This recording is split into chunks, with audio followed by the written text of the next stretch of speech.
Hello everyone. আজকে আমি আপনাদের দেখাবো যে পাইথনের বিভিন্ন ধরনের ক্যারেক্টার সেট আছে, যেমন কোন ধরনের লেটার ইউজ করতে পারবো, ডিজিট, তারপর কোন ধরনের স্পেশাল ক্যারেক্টার, কি ধরনের স্পেশাল ক্যারেক্টার, অথবা কোন ধরনের আমরা বলতে পারি লেটার, ঠিক আছে, ক্যারেক্টার গুলো ইউজ করতে পারবো, সেগুলো একটু দেখাবো। তো আমরা একটু কমেন্টিং করে নিচ্ছি, এটা পুরোটাই একটু থিওরিটিক্যাল টাইপ। আমরা একটু লিখি যে আমরা প্রথমে লিখবো লেটার্স, ঠিক আছে। লেটার্স কি, এ থেকে জেড পর্যন্ত এই ভ্যালুগুলো আমরা লিখতে পারবো।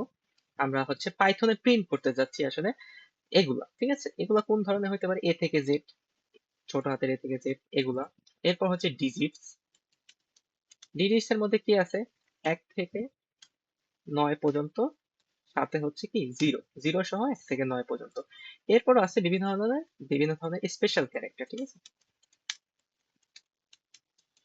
এগুলা কি, যেমন এটা, এটা, এটা, এটা, এটা, এটা, এগুলা, ঠিক আছে। এগুলা হচ্ছে বিভিন্ন ধরনের স্পেশাল ক্যারেক্টার, এগুলো আমরা প্রিন্ট করতে পারবো। আরেকটা কি, হোয়াইট স্পেস, ঠিক আছে।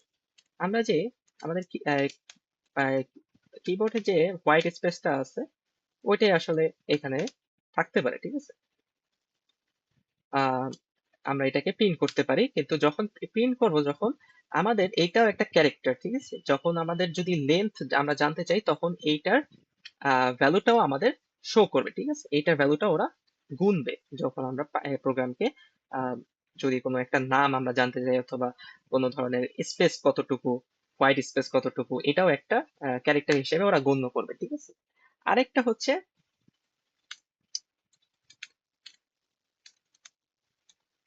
আদার ক্যারেক্টার্স।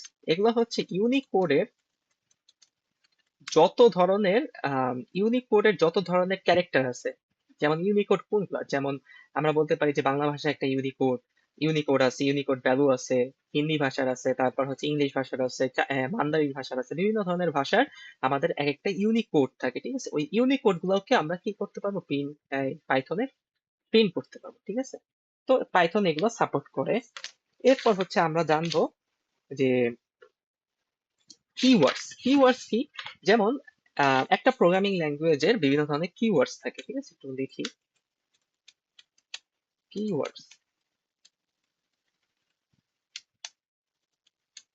কিওয়ার্ডস থাকে, ঠিক আছে। এই কিওয়ার্ডস গুলো কি, যে এগুলা হচ্ছে এক একটা স্পেসিফিক, আমরা বলতে পারি ওয়ার্ড, যেগুলো আম, আমরা ভিতরে ইউজ করতে পারবো, যেমন স্ট্রিং হিসেবে ইউজ করতে পারবো, কিন্তু এগুলো আমরা কোনো ধরনের টাইপ ভেরিয়েবল হিসেবে ইউজ করতে পারবো না।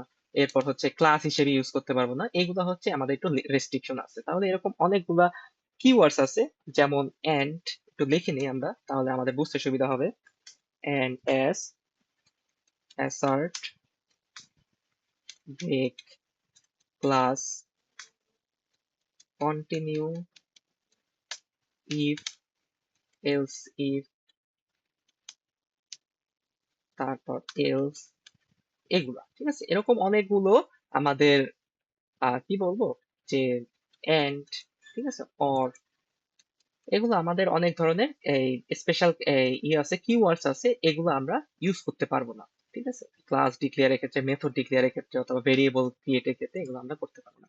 কিন্তু প্রিন্ট করতে, ক্যারেক্টার হিসেবে প্রিন্ট করতে পারবো, যেমন এই ডাবল কোটেশনের ভিতরে এগুলো রাখতে পারবো, কিন্তু এবং প্রিন্টও করতে পারবো, কিন্তু এগুলা হচ্ছে কি, মানে আমরা একটু পরে জানবো ক্লাস কি, মেথড কি, লুপ কি, এগুলা হিসেবে তখন আমরা এগুলো ইউজ করতে পারবো না, ঠিক আছে। এগুলো আস্তে আস্তে আমরা জানতে পারবো। এগুলো একটু আমাদের খেয়াল রাখতে হবে, ঠিক আছে। তো আজকে এই পর্যন্তই, নেক্সট ক্লাসে আমরা আরো নতুন কিছু শিখবো। ধন্যবাদ।